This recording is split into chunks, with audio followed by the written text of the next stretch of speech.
থং থং বা golden bag অথবা money bag. দেখতে একেবারে র্যাপ করা কাপড়ের থোপলার মতো থাই এই স্ন্যাক্সটি দেখতে যেমন কিউট, স্বাদেও অতুলনীয়। আমাদের দেশের চাইনিজ রেস্টুরেন্টের অন্থন এবং এই থং থং রেসিপিটি একই শাড়ির বলা চলে। তবে আজকে আমি শেফ ম্যারিলিন রিম্পা আপনাদেরকে দেখাবো অথেন্টিক বা থাইরা কিভাবে এই স্ন্যাক্সটি তৈরি করে। এই রেসিপিটিতে ছোট ছোট কিছু ডিটেল প্রিপারেশন আজকে এই ভিডিওর মাধ্যমে দেখিয়ে দেবো, যার জন্য আমি শেষে আপনাদেরকে ডিপ ফ্রাই পর্যন্ত দেখাবো না। চলুন তাহলে বানিয়ে ফেলি।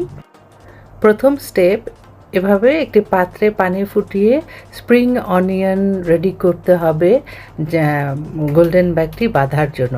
আর মেক শিওর যখন পানিটি ফুটাতে দেবেন এভাবে একটি পাত্রে বরফ পানি রেডি করে রাখবেন, যাতে স্প্রিং অনিয়নটি ফুটানো পানিতে দিয়ে 5-7 সেকেন্ডের মধ্যে তুলে সঙ্গে সঙ্গে বরফের পানিতে দিয়ে রান্নার প্রসেসটা বন্ধ করে দিতে পারেন।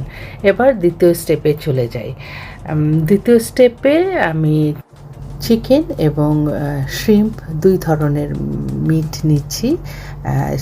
মেক শিওর চিকেনটি উইথ ফ্যাট। আর এভাবে শ্রিম্পটি এবং চিকেনটি বোথ আলাদা আলাদাভাবে চপ করে নিতে হবে বা ছেঁচে কিমা বানিয়ে নিতে হবে। ঘরে আমাদের যদি ফুড প্রসেসর না থাকে তাহলে আমরা এভাবে প্রথমে থিনলি স্লাইস করে বা শ্রিম্পটায় দেখেছেন যে প্রথমে একটু ছেঁচে নিয়েছি, ছেঁচে নিয়ে তারপরে চপ করেছি অ্যাজ মাচ অ্যাজ পসিবল। খুব বেশি মিহিন করা যাবে না, বাট যতটা সম্ভব কিমা মিহিন করতে হবে। এরপর এই দুইটি কিমা একটি পাত্রে নিয়ে ধনে পাতার শেকড় এভাবে একটু কুচিয়ে তারপরে ছেঁচতে হবে। খেয়াল করেছেন আমি কিন্তু ধনে পাতা নিচ্ছি না, ধনে পাতার শেকড় নিচ্ছি। এটাই অথেন্টিক যে থাই টেস্টটা, এই টেস্টটা এনে দেবে।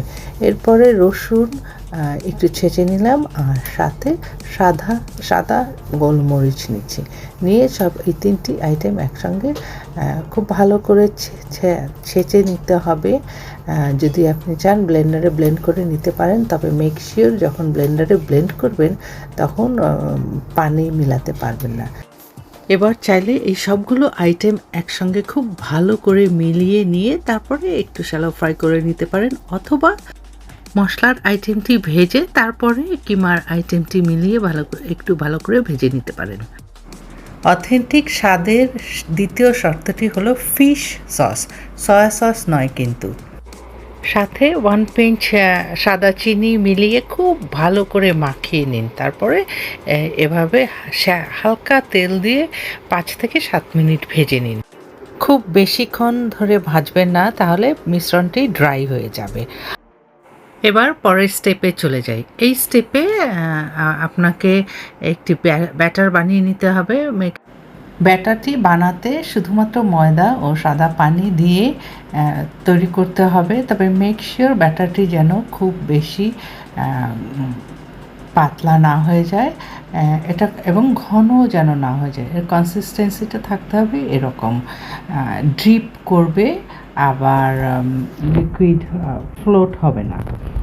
এবার মিশ্রণটি বা পুরটি যখন রেগুলার টেম্পারেচারে আসবে, তারপরে একটি করে শিটে আপনি 1 টেবিল চামচ পরিমাণ দিয়ে 4টি কোণা মিলিয়ে আপনার পছন্দ মতো বা এভাবে শেপ করে স্প্রিং অনিয়ন দিয়ে আটকে এয়ারটাইট কন্টেনারে রেফ্রিজারেট করতে পারেন 3 থেকে 5 দিন পর্যন্ত।